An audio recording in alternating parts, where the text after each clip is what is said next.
ليلا من المسجد الحرام إلى المسجد الأقصى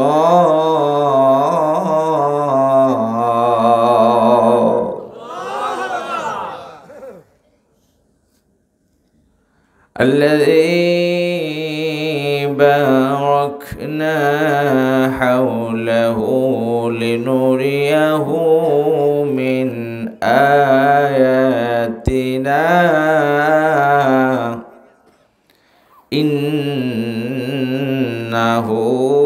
هو السميع البصير.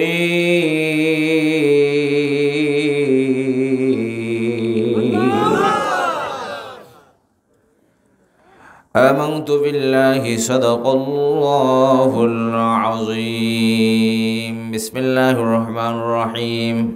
قال رسول الله صلى الله عليه وسلم في حديث النبوي: إن عيني تنامان ولا ينام قلبي. رواه البخاري. وقال الله تعالى في شان حبيبه آمرا ومخبرا: إن الله وملائكته يصلون على النبي يا أيها الذين آمنوا صلوا عليه وسلموا تسليما.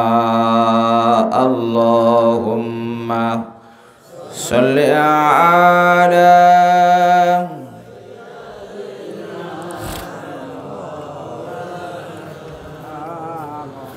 وعلى آل سيدنا। আর একটু মোহব্বতের সাথে দিল খুলে পড়ি আল্লাহুম্মা সাল্লি আলা সাইয়্যিদিনা মাওলানা মুহাম্মাদ ওয়া আলা আলি সাইয়্যিদিনা।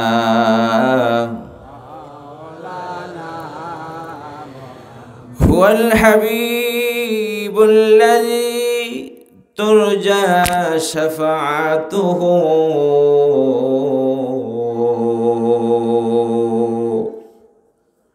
لكل هول من الأهوال مقتحم. اللهم صل على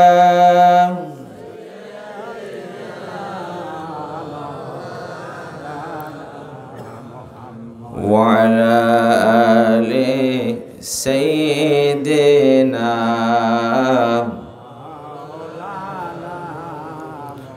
মোদের নবী হেঁটে চলেন মদিনার পথ বয়ে। জোরে বলেন না আল্লাহু আকবার। মোদের নবী হেঁটে চলেন মদিনার পথ বয়ে।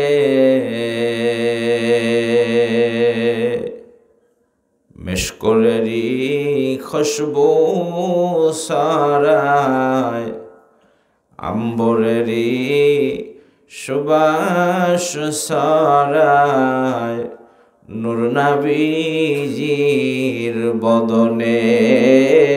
আল্লাহুম্মা সাল্লি আলা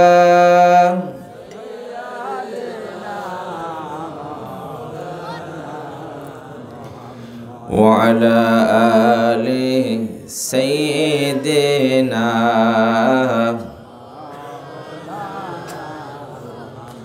بلغ العلا بكماله كشف الدجى بجماله حسنت جميع خصاله صلوا محمد بشر صلى الله عليه وسلم ليس كالبشر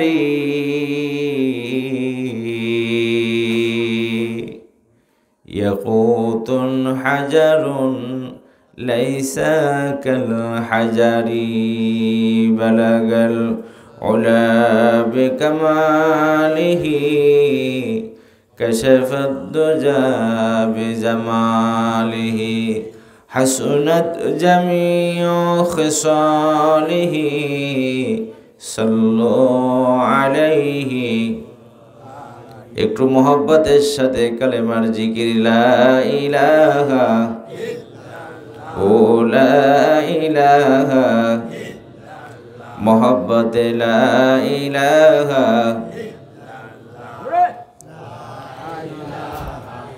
একসাথে এক সুরে লা ইলাহা ইল্লাল্লাহ লা ইলাহা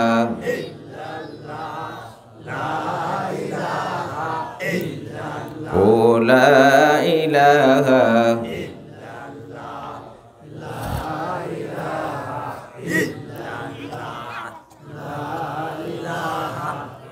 উমাইয়া বলে বিলালকে আল্লাহর কালিমা সারিয়া দে উমাইয়া বলে বিলাল রে আল্লাহর কালিমা সারিয়া দে এ জীবন দিব শহীদ হব জীবন দিব শহীদ হব তবু কালেমা সারিব না লা ইলাহা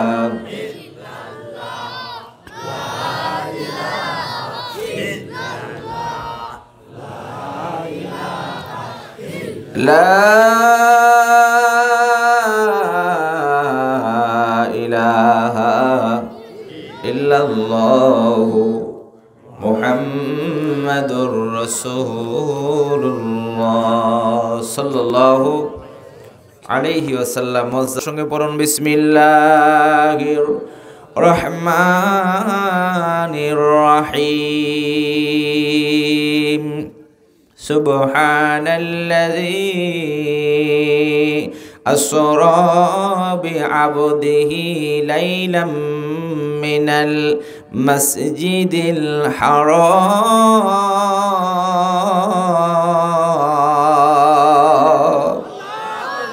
লাইলাম মিনাল মাসজিদিল হারাম ইলাল মাসজিদিল আকসাল্লাযী বারাকনা হাওলাহু الذي باركنا حوله لنريه من آياتنا إنه هو السميع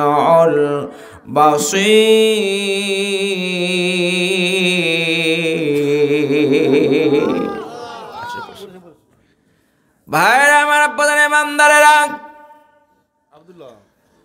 ইরশাদ হচ্ছে মহান আল্লাহ রাব্বুল আলামিন তিনি সুবহান পুত পবিত্র মহান সত্তা আমার আল্লাহ আল্লাযী যিনি আসরা পরিভ্রমণ করালেন বি আবদিহি স্বীয় বান্দাকে তার প্রিয় বান্দাকে তার প্রিয় মাহবুবকে লাইলান রাতের কিয়দংশে রাতের অল্প কিছু সময়ের মধ্যে মিনাল মসজিদিল হারামি ইলাল মসজিদিল আকসা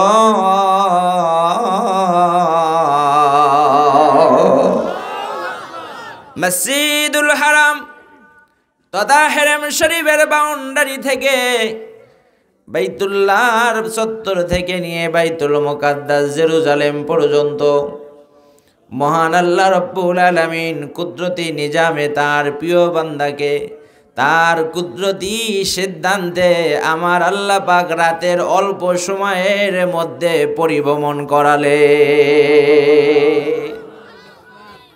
আল্লাহ পাক যদি চান কোনো কিছুর অসাধ্য থাকে না, জোরে বলেন কথা ঠিক কিনা। রাতের অল্প কিছু সময়ের মধ্যে বাইতুল্লাহ থেকে বাইতুল মুকাদ্দাসে আমার আপনার নবীকে ভ্রমণ করিয়ে দিলেন। চিৎকার করে বলেন আল্লাহু আকবার। শুধু ভ্রমণ করে ক্ষান্ত না, আমার আল্লাহ পাক বলেন আল্লাযী বারাকনা হাওলাহু লিনুরিয়াহু মিন আয়াতিনা। বাইতুল মুকাদ্দাসের চতুর্পাশে আমার হাবিবের জন্য, আমার বন্ধুর জন্য আমি আল্লাহ সমস্ত কিছুকে বরকতময় করে দিয়েছিলাম। আমার নবীর জন্য বাইতুল মুকাদ্দাসের চতুর্পাশে আমার আল্লাহ বরকতময় করেছেন। কি কারণে? আল্লাহ পাক বলেন লিনুরিয়াহু মিন আয়াতিনা, যেন আমার নিদর্শন সমূহ আমার বন্ধু আমার দোস্তকে আমি দেখিয়ে দিতে পারি স্বচক্ষে। জোরে জোরে বলেন আল্লাহু আকবার। ইন্নাহু হুয়াস সামিউল বাসীর।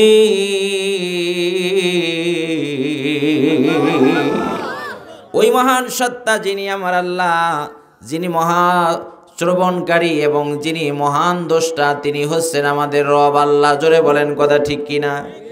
আয়াতে কারিমা দ্বারা স্পষ্ট প্রমাণ করে বাইতুল্লাহ থেকে বাইতুল মুকাদ্দাস পর্যন্ত আমার নবীর পরিভ্রমণ হয়েছে, আমার আল্লাহ ভ্রমণ করিয়েছেন রাতের অল্প সময়ের মধ্যে।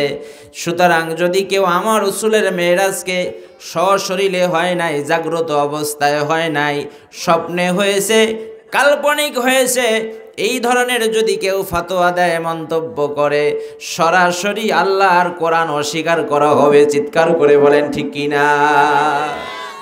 আল্লাহর কোরআন অস্বীকার করা হবে। আল্লাহ পাকের আয়াতে কারিমার একটি হরফ, একটি নুকতা কেউ যদি অস্বীকার করে তাহলে তার ঈমান থাকবে না। অতএব আমার নবীর মেরাজ সশরীরে জাগ্রত অবস্থায় হয়েছে। কিভাবে হলো আমার নবীর মেরাজ? প্যারা নবী, মায়ার নবী, বেহেশতি নবীর মেরাজের প্রয়োজনটাই বাকি ছিল। এমনি তো মহান আল্লাহ তিনি যা দেওয়ার দিতে পারতেন, যা আলোচনা করার করতে পারতেন। দেখবেন যদি ভালোবাসার মানুষ যদি কোনো সময় কষ্ট পায় কোনো কারণে, ওই মানুষটাকে সান্ত্বনা দেওয়ার জন্য তার প্রিয় মানুষ সর্বদা চেষ্টা করে বিভিন্নভাবে তাকে সান্ত্বনার বাণী শোনাতে। সেটা তার বাসায় নিয়ে হোক, অথবা তার বাড়িতে এসে হোক, অথবা তার কাছে ডেকে হোক। জোরে বলেন ঠিক কিনা। অথবা তার প্রয়োজনীয় কোনো কিছু তাকে দেওয়ার মাধ্যমে দিয়ে হোক, যে কোনোভাবে যে কোনো অবস্থায় তার ব্যথা বেদনাকে দূর করার জন্য চেষ্টা করে। সর্বোচ্চ তাকে সান্ত্বনার বাণী শোনানোর জন্য প্রাণপণ চেষ্টা করে। আমার আপনার নবী, মায়া নবী, বেহেশতি নবী, আমার আল্লাহ পাকের কাছে তিনি এত দামি, এত মহান সম্মানের, এত মহান মর্যাদার মেহমান। আমার নবীজি ওই সময়ে তিনি ভারাক্রান্ত হয়েছিলেন, অত্যন্ত চিন্তিত হয়েছিলেন, ব্যথিত হয়েছিলেন। আমার আপনার নবী, মায়া নবী, রাহমাতুল লিল আলামিন নবী আমার মায়ের পেটে থাকতে আব্বাজান চলে গিয়েছিলেন। 5 থেকে 6 বছর বয়সে আমার নবীর আম্মাজানও বিদায় নিয়ে চলে গেলেন। 8 বছর বয়স হতে না হতে দাদা খাজা আব্দুল মুত্তালিব তিনিও বিয়োগ নিলেন। এরপরে চাচা আবু তালেবের তত্ত্বাবধানে লালিত পালিত হলেন, তিনিও চলে গেলেন। শুধু তাই নয়, জীবনের সবচাইতে বড় সঙ্গিনী, সবচাইতে যিনি বড় সাপোর্টার ছিলেন ইসলামের জন্য, দিনের জন্য, আর্থিকভাবে, শারীরিকভাবে, মানসিকভাবে, সকল দিক থেকে যিনি মা বোনদের মধ্যে সর্বোচ্চ সাপোর্ট আমার নবীকে দিয়েছেন, সহায় দিয়েছেন, তিনি হচ্ছেন আমাদের মা খাদিজাতুল কুবরা তাহেরা রাদিয়াল্লাহু তাআলা আনহা। জোরে বলেন না একবার মারহাবা। আমাদের আম্মা জান পৃথিবীর চির দৃষ্টান্ত তাম বিশ্বব্যাপী রেখে গেছেন ইসলামের জন্য, দিনের জন্যে। আম্মা জানের ত্যাগ, তার ভালোবাসার সীমা নাই, সীমাহীন তার ভালোবাসা মহব্বত, তার আন্তরিকতা ছিল স্থাবর অস্থাবর। যত ধন সম্পদ ছিল এই দিনের জন্য, ইসলামের জন্য, আমার নবীর কদম মোবারকে সব কিছু আম্মা জান উৎসর্গ করে দিয়েছিলেন।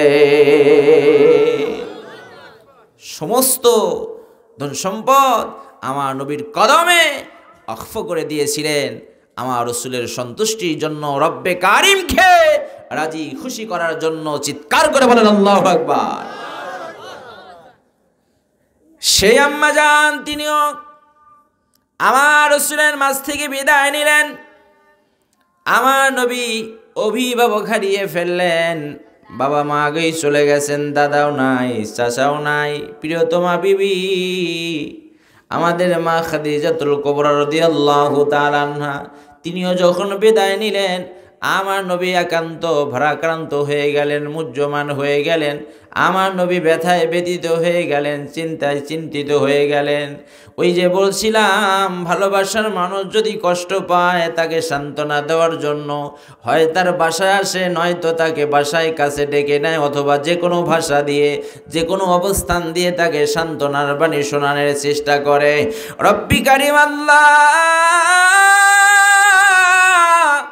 আমার আপনার নবীর এই মহা কষ্ট বিপদের মুহূর্তে, আমার আপনার নবীর এই ভারাক্রান্ত অবস্থায় আমার আল্লাহ রব্বুল আলামিন জিবরাইলকে ডাক দিয়ে বলেন, জিবরাইল, এ আমার ফেরেশতা জিবরাইল, জলদি করে সূর্যের চাইতে চাঁদের আলোকে বাড়ায়া দাও, চাঁদের আলোর চাইতে তারকারাজির আলো বাড়ায়া দাও, এবং তামাম পৃথিবীর বুকে সমস্ত সাজ যত সৌন্দর্য আছে সব কিছু বৃদ্ধি করতে থাকো, জান্নাতটাকে সুন্দর কারুকার্য খচিত করো।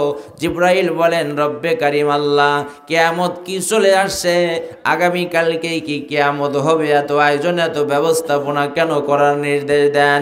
আমার আল্লাহ ডাকতে বলেন, জিবরাইল, কিয়ামত হবে না, কিয়ামত দেরি আছে, কিয়ামত হবে না। তবে কেন এত নির্দেশনা আমি তোমারে দিলাম? ও আমার জিবরাইল, শোনো, আমার বন্ধু মক্কা মুআজ্জামার জমিনে অত্যন্ত চিন্তিত হয়ে আছে, ব্যথিত হয়ে আছে, যার কারণে আমি আল্লাহ পাক আমার বন্ধুকে মক্কার জমিন থেকে সপ্তম আসমান ভেদ করে সমস্ত নূরের স্তরকে উপেক্ষা করে আমার বন্ধুকে আমার একান্ত সান্নিধ্যে এনে আমি তাকে সান্ত্বনা দিতে চাই।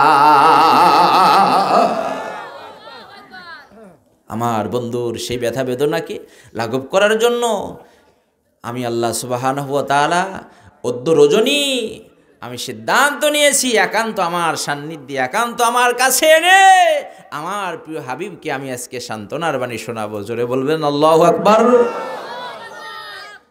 বন্ধুরা আমার, আপনারা ইমানদারেরা, জিবরাইল আলাইহিস সালাতু ওয়াস সালামকে পাঠিয়ে দিলেন জান্নাতের মধ্যে একটি বাহন আনার জন্য, একটি জানোয়ার যার নাম হলো বোরাক। বারুকুন থেকে বোরাক, বোরাক শব্দের অর্থ, বারকুন শব্দের অর্থ হলো এই যে জ্বলছে, এটার নাম কি বলেন? বিদ্যুৎ। এর নাম কি? লাইট। এটা চলছে কিসের মাধ্যমে? বিদ্যুতের মাধ্যমে। জোরে বলেন ঠিক কিনা? এই টিউব লাইট বিদ্যুতের মাধ্যমে চলছে। বিদ্যুতের পাওয়ার, বিদ্যুতের স্পিড, গতি কত দ্রুত সম্পূর্ণ দেখেন। যদি তামাম পৃথিবীর যদি একটা ট্রান্সমিটার যদি হয়, আর ওই একটা ট্রান্সমিটার থেকে যদি একটা সুইচের মাধ্যমে যদি তামাম পৃথিবীতে যদি বিদ্যুতের আপনার সরবরাহ করা হয়, এই একটা সুইচ অন করতে, টিপ দিতে যতক্ষণ দেরি, তামাম পৃথিবীব্যাপী যেখানে এই লাইন দেওয়া আছে সেইখানে যাইতে মুহূর্ত দেরি লাগবে না। জোরে বলেন কি ঠিক কিনা বলেন? এত গতি সম্পন্ন সেই বারকুন থেকে আসছে বোরাক। জোরে বলেন আল্লাহু আকবার। ওই প্রাণী, যেই প্রাণীর গতি আল্লাহ তাবারক তাআলা এত বৃদ্ধি করে দিয়েছেন, আমার নবীর জবানে আসছে, নবীজি বলেন বোরাকের ওই প্রাণীর আপনার কি বলেন, তার গতি এত আপনার বেশি যে তার চোখের দৃষ্টি যত দূর, তার এক কদমের পরিধি হয় তত দূর। মানে সে যত দূর সে তাকায়, তার দৃষ্টি যত দূর আপনার চলে, অত দূর তার এক কদমের পরিধি হয়। জোরে বলবেন না আল্লাহু আকবার। এই গতি সম্পন্ন প্রাণী জান্নাতের মধ্যে অপেক্ষমান আছে।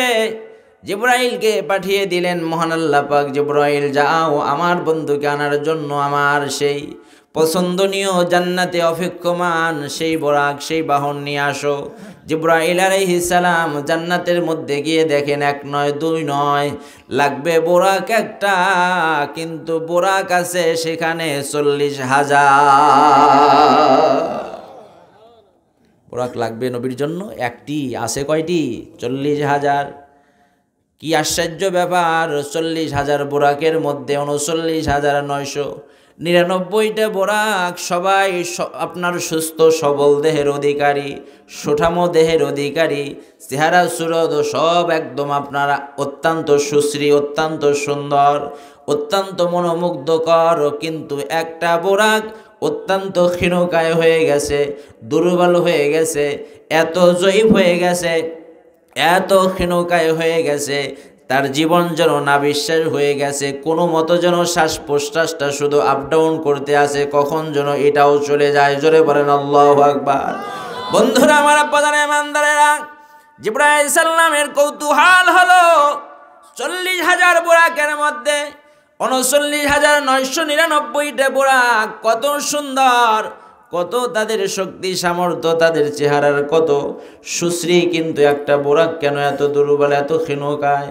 শুধু ক্ষীণকায় নয়, বোরাকের দু চোখ ভরা পানি গড়তে গড়তে বোরাকের চোখের কোণা একদম ঘা হয়ে গিয়েছে।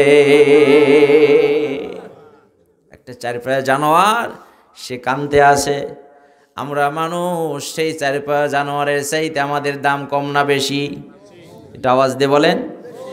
যেভাবে বললেন তাতে মনে হয় সন্দেহ আসে। সন্দেহ আসে নাকি? আল্লাহ রাব্বুল আলামিন নিজেই ওয়াজ করে জানিয়ে দিয়েছেন, ওয়ালাকাদ কাররামনা বানি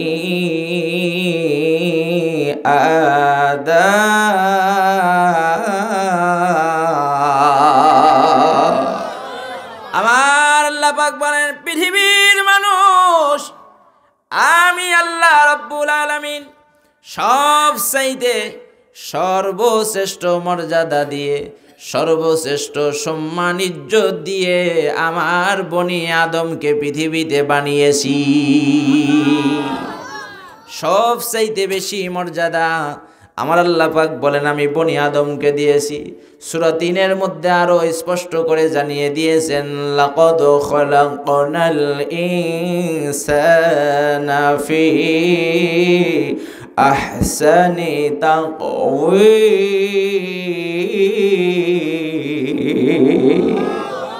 আল্লাহ পাক বলেন আমি সর্বোত্তম সর্বশ্রেষ্ঠ অবয়ব দিয়ে আমি মানুষ সৃষ্টি করেছি। যেখানে যেটা দরকার ঠিক সেইখানে সেইটাই আমার আল্লাহ সেট করে দিয়েছেন, কত সুন্দরভাবে, কত সূক্ষ্মভাবে। জোরে বলেন ঠিক কিনা? নাকটা যদি সামনে না থেকে যদি একটু পাশে থাকতো, দেখতে কত সুন্দর লাগতো। জোরে বলেন। চোখ দুটো সামনে না হয়ে যদি পিছনে আসতো, তাহলে কেমনে আমরা চলতাম? এরকম করে প্রত্যেকটা অঙ্গের যদি আমরা হিসাব করি, কত সূক্ষ্ম থেকে সূক্ষ্ম, কত সুচারু রূপে, কত সুন্দরভাবে আমার আল্লাহ আপাদ মস্তক হেড টু লেগ আমাদেরকে সাজিয়েছেন। জোরে বলেন কথা ঠিক কিনা?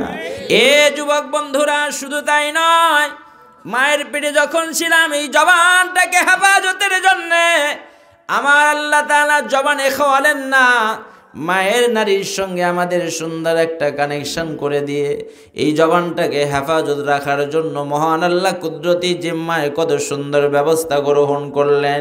অথচ ওই জবান এই পৃথিবীতে আসার পর আমরা এত নষ্ট করে ফেললাম।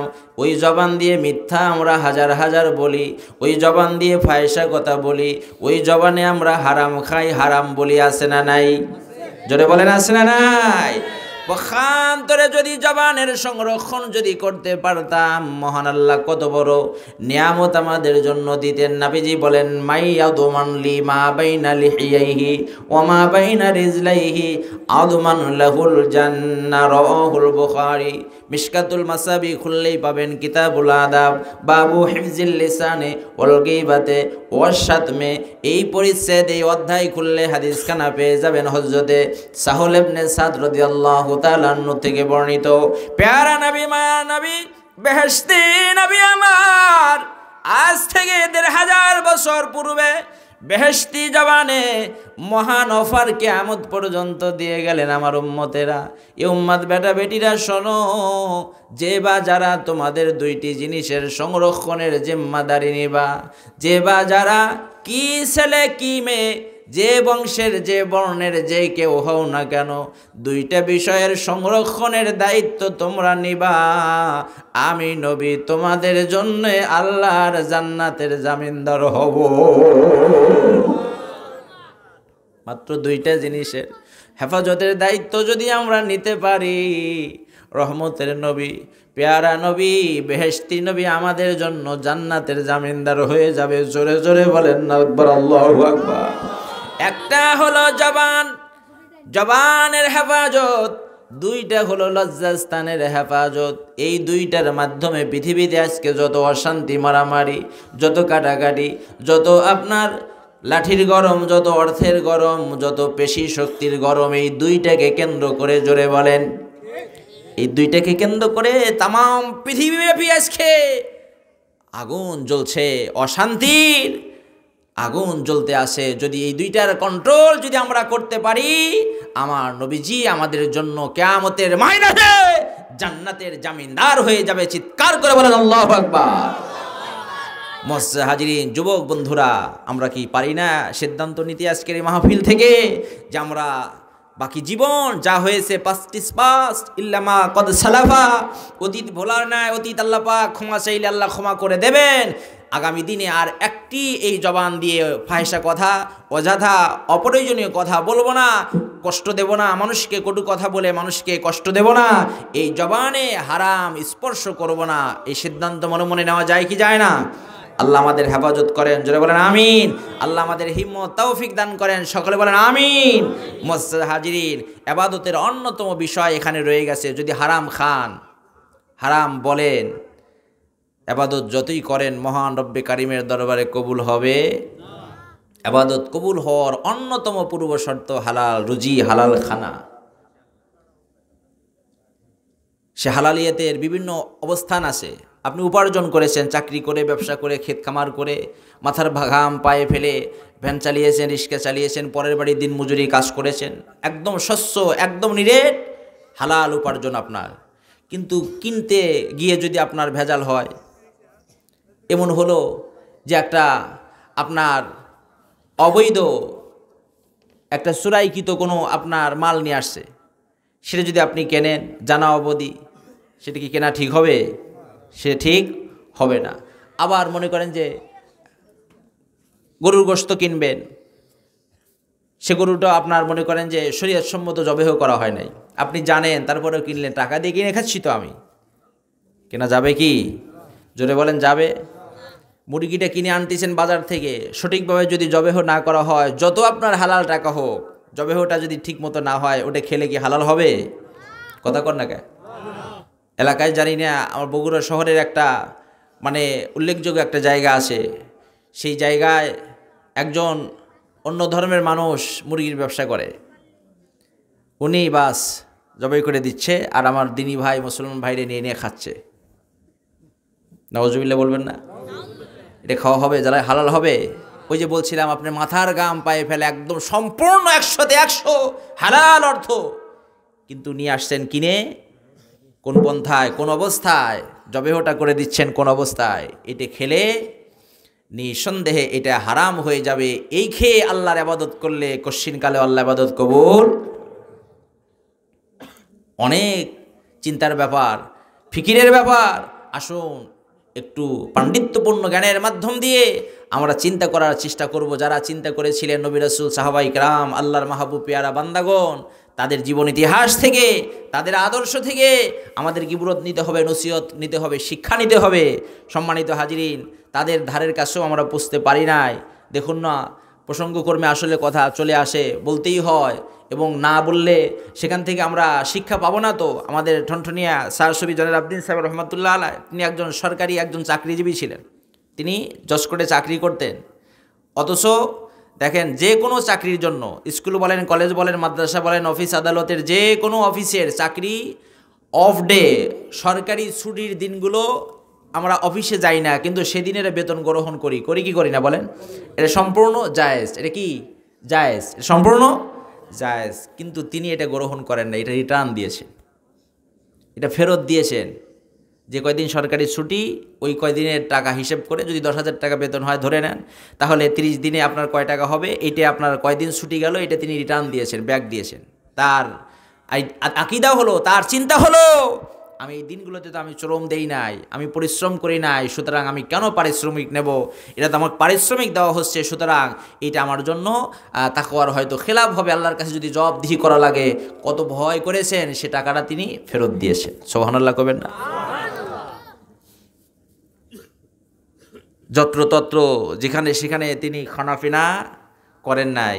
একটাই ভয়, না জানি কোন বেহালাল খানা আমার পেটে এসে যায়, আর সেটা যদি আল্লাহ পাকের দরবারে আমার ইবাদতের জন্য অন্তরায় হয়ে যায়, প্রতিবন্ধক হয়ে যায়, তাহলে ওই খানা দিয়ে, ওই আমার খোদা নিবারণ দিয়ে আমি কি করব? যেই খোদা নিবারণ দিয়ে আমার আল্লাহকে পাবো না, যেই খানা দিয়ে আমার আল্লাহর সন্তুষ্টি হবে না, সেই খানা আমার কোনো প্রয়োজন নাই। ইমাম আবু হানিফা রহমতুল্লাহ আলাইহি, 4 ইমামের এক ইমাম, 7 বছর তিনি খাসির গোশত কখনো কেনেন নাই বাজারে। কয় বছর বলেন? 7 বছর। কারণ কি? কারণ হলো কুফা নগরীতে, ইরাকের কুফা নগরীতে একটি ছাগল চুরি হয়েছিল। একটি ছাগল চুরি হয়েছে।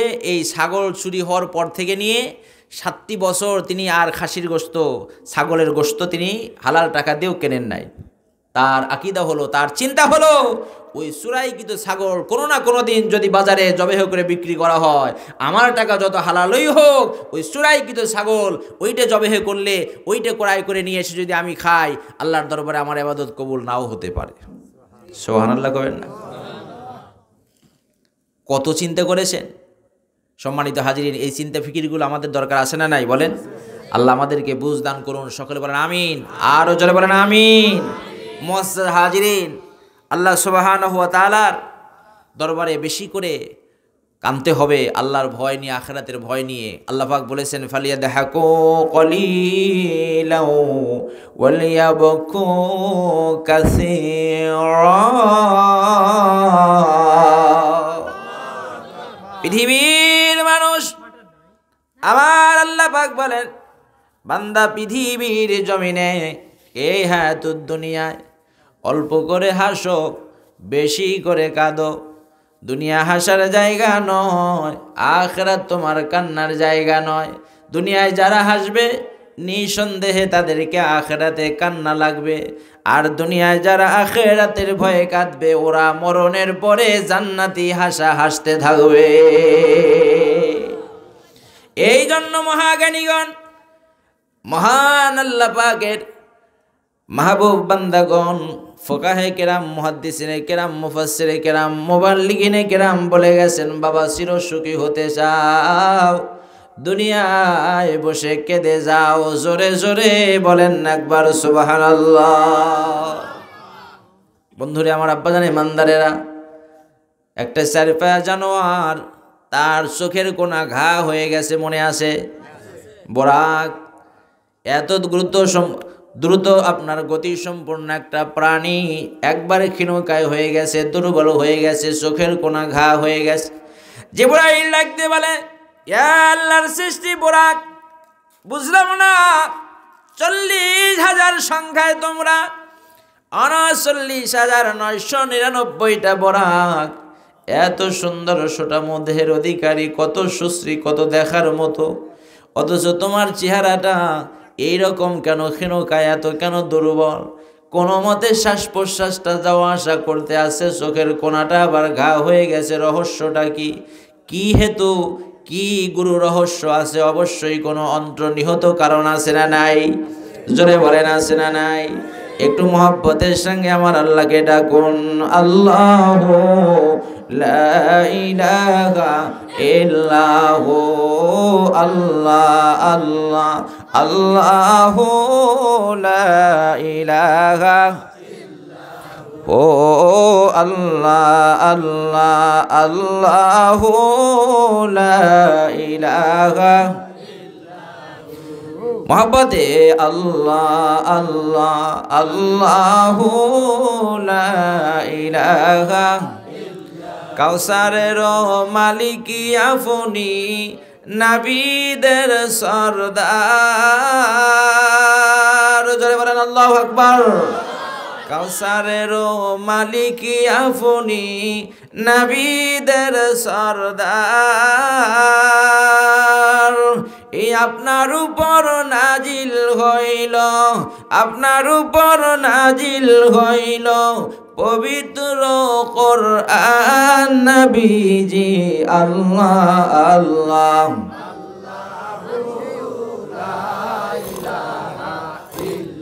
হো আল্লাহ আল্লাহ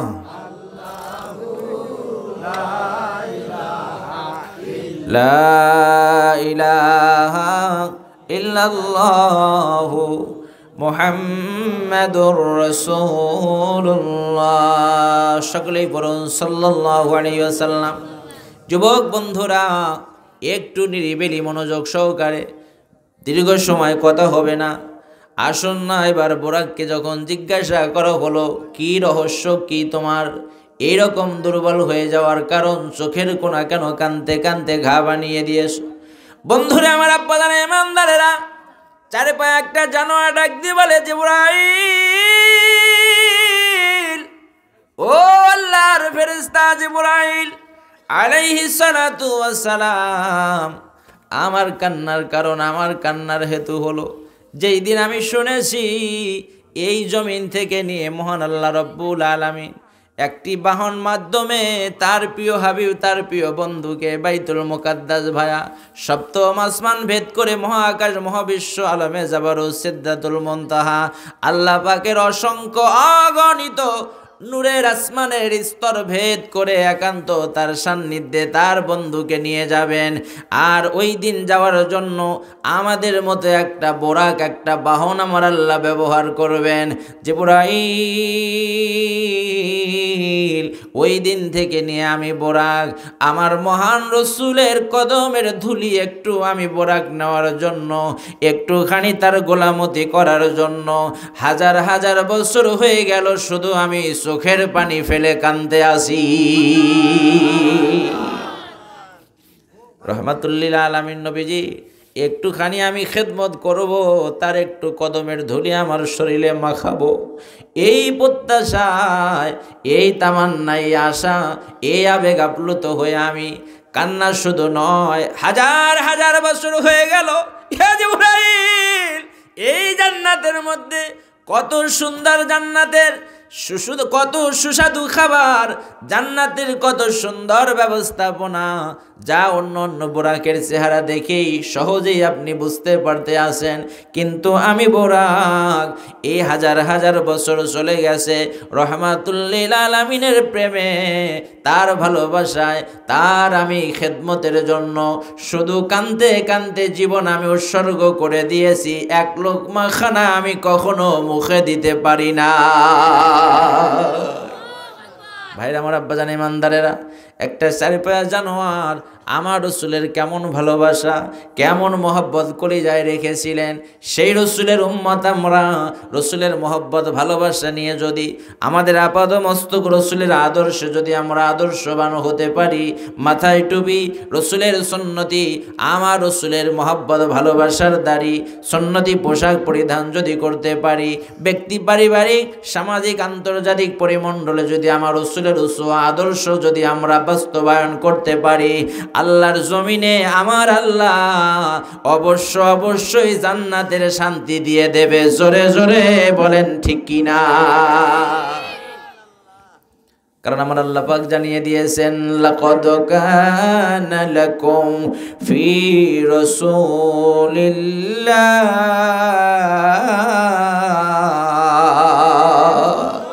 লাকাদ কানা লাকুম ফি রাসূলিল্লাহি উসওয়াতুন হাসানাহ। জোরে বলেন আল্লাহু আকবার। আমার আল্লাহ পাক বলেন সূরাতুল আহজাব 21 নম্বর আয়াতে, তোমাদের জন্য রসুলের মধ্যে তোমাদের জন্য রয়েছে মহান উত্তম আদর্শ, উত্তম মডেল হলো তোমাদের নবী। জোরে বলেন সুবহানাল্লাহ। বন্ধুরা আমার আব্বাজান ইমানদারেরা, এই জন্য আমরা রসুলের মহব্বত ভালোবাসায় আমরা মাথায় টুপি দিয়েছি, আমরা মুখে দাড়ি রেখেছি, সুন্নতি পোশাক আমরা পরিধান করি। রসুলের মহব্বত ভালোবাসায় সিক্ত হয়ে আমরা রসুলের কদমে দরুদ এবং সালামের আমল করি। জোরে বলেন ঠিক কিনা? মৃত্যুর 1 সেকেন্ড পূর্ব পর্যন্ত এই আমলগুলো আপনারা ছাড়বেন না, কলিজার সঙ্গে মেনে নিয়ে আমল করবেন। কিয়ামতের ময়দানে যদি কবুল হয়ে যায় এক একটি আমল আমার আপনার জন্য আল্লাহর জান্নাতে পৌঁছানোর সহায়ক হয়ে যাবে। জোরে জোরে বলেন মারহাবা। জিবরাইল আলাইহিস সালাম তিনি সিদ্ধান্ত নিতে আর দেরি করলেন না। এত হাজার বছর চলে গেছে, আমার নবীর ব্যথা বেদনায় খানাপিনা ছেড়ে দিয়েছে, চোখের পানি দিয়ে আপনার চোখের কোনা ঘা বানিয়ে ফেলেছে। অতএব এই প্রাণীটাকে আমার রসুলের কদমে নিয়ে যেতে হবে। যেই মাত্র রাহমাতুল্লিল আলামিনের খেদমতে বোরাককে নেওয়ার সম্মতি জিবরাইল জানিয়ে দিলেন, হাজার বছরের কষ্ট ব্যথা বেদনা মুহূর্তের মধ্যে একটা বোরাক চারপায়া জানোয়ার সব কিছু ভুলে সে যেন আবার পূর্বের চাইতেও স্বাভাবিক হয়ে যায়। এবার বোরাক নিয়ে আমার রসুলের কদমে চলে আসলেন। আমার নবী কোথায় ছিলেন? 2টা বর্ণনা আসছে। একটা হলো আমার রসুল তার ঘরে অবস্থান করেছিলেন, ঘরের ছাদকে উন্মুক্ত করে। আর মশহুর প্রসিদ্ধ রওয়ায়াত হলো যে উম্মে হানির ঘরে, অর্থাৎ আবু তালিবের মেয়ে উম্মে হানির ঘরে তিনি শায়িত ছিলেন। 2 পাশে 2 জন সাহাবী, একজন হযরতে আমির হামজা রাদিয়াল্লাহু তাআলা আনহু, আরেকজন হযরতে জাফর রাদিয়াল্লাহু তাআলা আনহু। 2 জন 2 পাশে আর রাহমাতুল্লিল আলামিন মাঝখানে শায়িত। এমতো অবস্থায় জিবরাইল আলাইহিস সালাম, মিকাইল আলাইহিস সালাম 2 জন ফেরেশতা চলে আসলেন। একজন আরেকজনকে বলাবলি করতে আসেন, কে আজকের মেহমান হবেন, কে আজকের সেই মেহমান যিনি আল্লাহর আরশে আজিমে যাবেন। জোরে বলেন আল্লাহু আকবার। একজন আরেকজনকে বলছেন জিবরাইল আর মিকাইল আলাইহিস সালাম। এবার ওনাদের মধ্য থেকে জানিয়ে দেওয়া হচ্ছে, ওই তো মাঝখানে যিনি আছেন, যার চেহারা থেকে চন্দ্রর চাইতে সূর্যের চাইতেও আলোক রশ্মি পাওয়া যায়। জোরে জোরে বলেন মারহাবা। 3 জনের একজন আমার নবী রাহমাতুল্লিল আলামিন।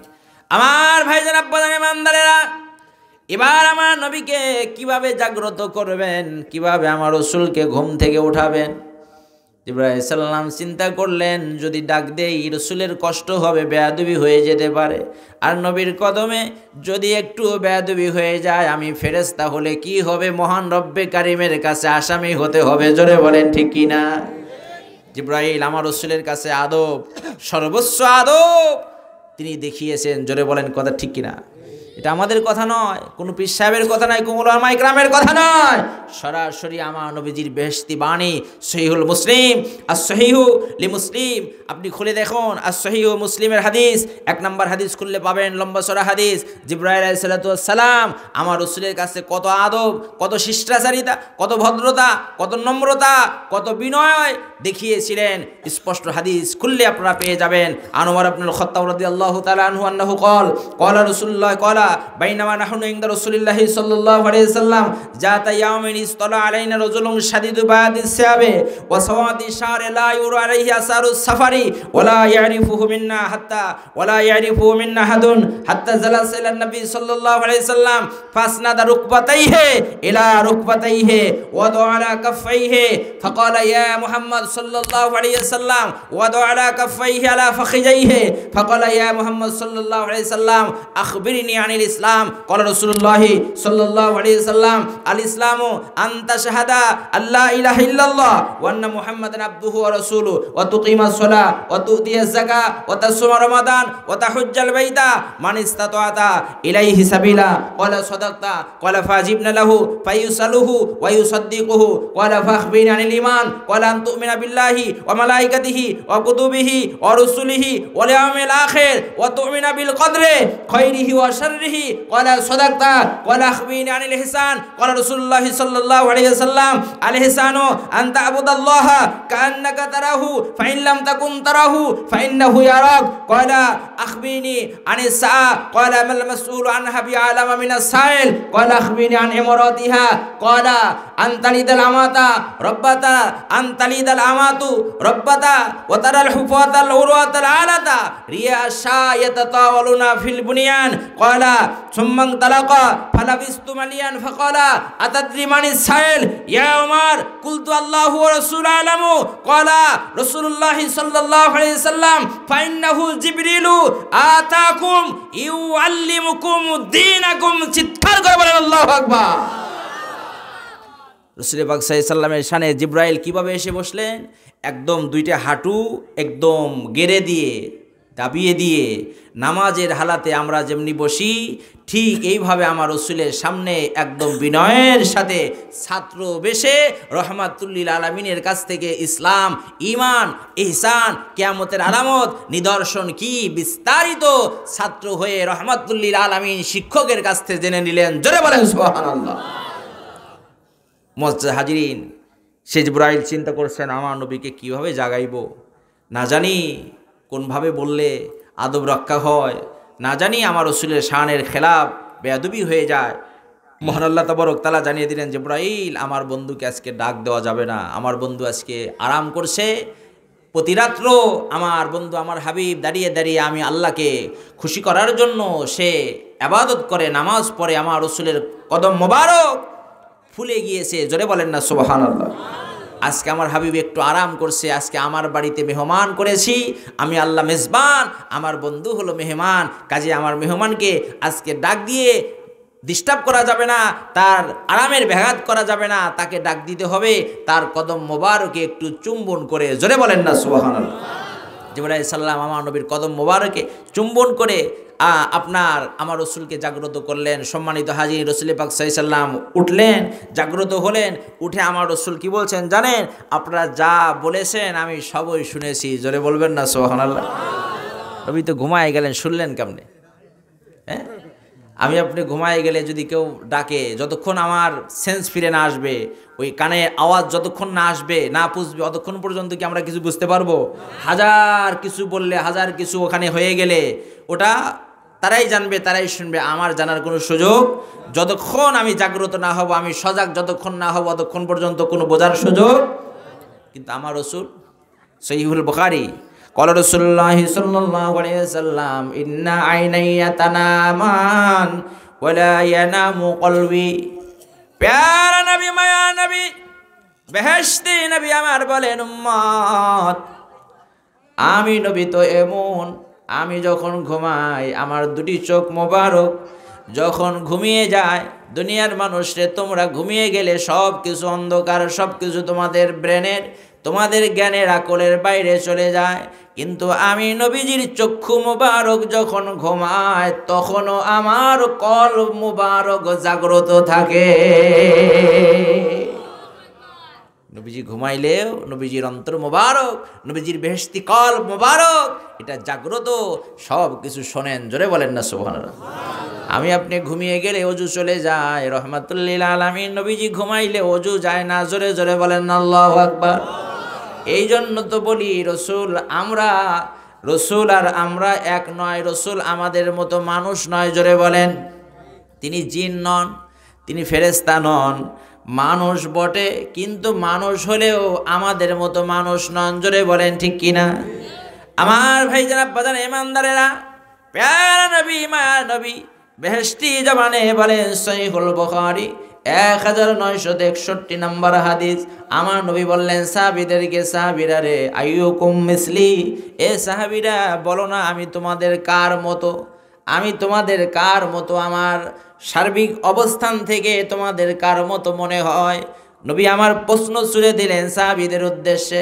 1961 নম্বর হাদিসে, 1962 নম্বর হাদিসে আমার নবী জানিয়ে দিলেন লাস্তুকা আহাদিম মিনকুম। সাহাবীরা রে, উম্মতেরা রে, ফলোয়ারা রে, শুনে রেখে দাও, আমি নবী তোমাদের কারো মতো না। রসুল আমাদের কারো মতো না, তিনি যেমন তেমন মহান আল্লাহ পাক তাকে স্পেশাল এই পৃথিবীতে সুন্দর আল্লাহ পাক তার সৃষ্টি আল্লাহ কবুল করেছিলেন। সম্মানিত হাজিরিন, কাজী রসুলকে যারা আমাদের মতো বলে আসলে তারা নাদান মূর্খ ছাড়া কিছু নয়। জোরে বলেন ঠিক কিনা? আল্লাহ তাদেরকে সহি বুঝ দান করেন, জোরে বলেন আমিন। আল্লাহ তাদেরকে সহি বুঝ দান করেন, জোরে বলেন আমিন। মুআজ্জাজ হাজিরিন, শত শত নয় হাজার হাজার দলিল প্রমাণ রয়েছে আমার রসুল আমাদের কারো মতো। তুমি চলে গেলে রাস্তা দিয়ে, মানুষ অনেক সময় সালাম দেয় না, কিন্তু রহমাতুল্লিল আলামিন রাস্তা দিয়ে যায়, গাছপালা আমার নবীরে শুধু সালাম নয় সিজদা দেয়। জোরে বলেন আল্লাহু আকবার। পাথর আমার নবীকে সালাম দেয়। আবু জাহেল উতবা সাইবার এক সময় আমার নবীকে লক্ষ্য করে বলেন, ভাতিজা, আমাদের বাপদাদার ধর্মে চুন কালি লাগাইয়া নতুন ধর্ম প্রচার করলা, ঠিক আছে, যখন ধর্ম নিয়ে আসছো তোমাকে রসুল হিসেবে মানব। ওই যে একটা গাছ দেখা যায়, অনেক বড় একটা গাছ, ওই গাছটা যদি তোমাকে রসুল বলে সাক্ষ্য দেয় তাহলে আমরাও তোমাকে রসুল বলে মানব।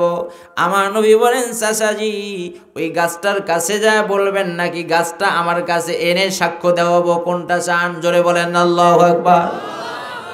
চাচা কই আবার কি কথা, হ্যাঁ, গাছ ওখান থেকে বললে তাই খুশিতে আমরা যার পর আর গাছ চলে আসবে। ভাতিজা কয় কি? আমার যুবক বন্ধুরা, প্যারা নবী মায়া নবীর পজিশন আমার আল্লাহ কত সুমহান করেছেন। রহমাতুল্লিল আলামিন নবী আমার চাচা আবু জাহেলকে ডাক দে বলে, চাচাজি আপনি একটু অপেক্ষা করেন, একটুখানি আপনি অপেক্ষা করুন, যান আমার পক্ষ থেকে গাছটাকে একটু সালাম দিয়ে বলেন, আব্দুল্লাহর পোলা মুহাম্মদ সাল্লাল্লাহু আলাইহি ওয়াসাল্লাম সালাম দিয়েছে তার কদমে উপস্থিত হওয়ার জন্য। রহমাতুল্লিল আলামিন নবীর পক্ষ থেকে এতটুকুন মেসেজ পৌঁছায় দেওয়ার সাথে সাথে অত বড় একটা গাছ, তার শিকল বাকল যা আছে মাটির নিচ থেকে সব টেনে উঠাইয়া রহমাতুল্লিল আলামিন নবীর কদমে হাজির হয়ে যায়। আমার নবীর কাছে এসে সাক্ষ্য দিতে আছে, আশহাদু আল্লা ইলাহা ইল্লাল্লাহু ওয়া আশহাদু আন্না মুহাম্মাদান আবদুহু ওয়া রাসূলুহু। জোরে বলেন না একবার সুবহানাল্লাহ। ভাইরা আমার, আব্বাজান, ইমানদারেরা, অতএব হাজার হাজার প্রমাণ দলিল রয়ে গেছে। সহিহুল বুখারীতে অসংখ্য হাদিস রয়ে গেছে। আমার রসুলের কোনো কিছু আমাদের মতো না। আমার আপনার কফ থুতু এটা দুর্গন্ধ, রসুলের কফ থুতু এটা হচ্ছে আপনার বরকতময় মিশক আম্বরের চাইতেও খুশবুদার। জোরে বলেন আল্লাহু আকবার। আমার আপনার নবীজির ঘাম মোবারক বরকতময়।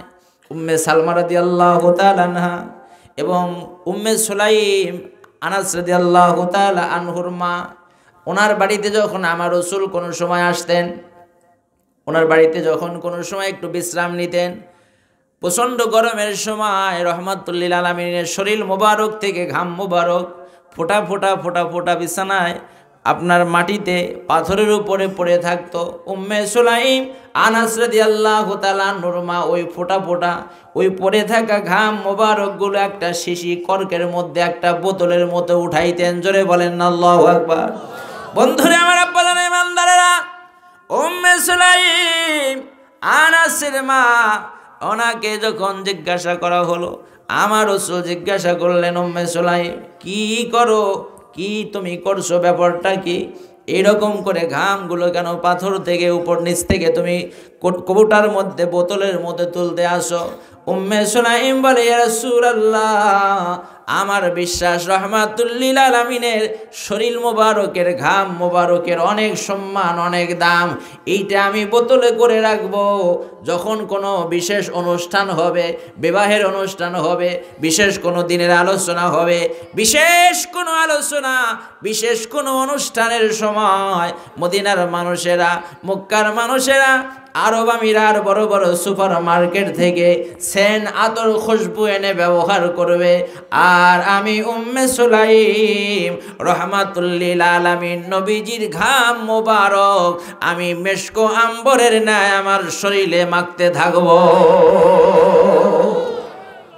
উম্মে সুলাইম আমার নবীজির এই সংরক্ষিত ঘাম মোবারক ঠিক যখন কোনো অনুষ্ঠানের সময় হয় ওই বোতল খুলে যখন মাখতেন, রহমাতুল লিল আলামিন নবীজির ঘাম মোবারক থেকে মেশকাম্বরের খুশবু ছড়াইতো।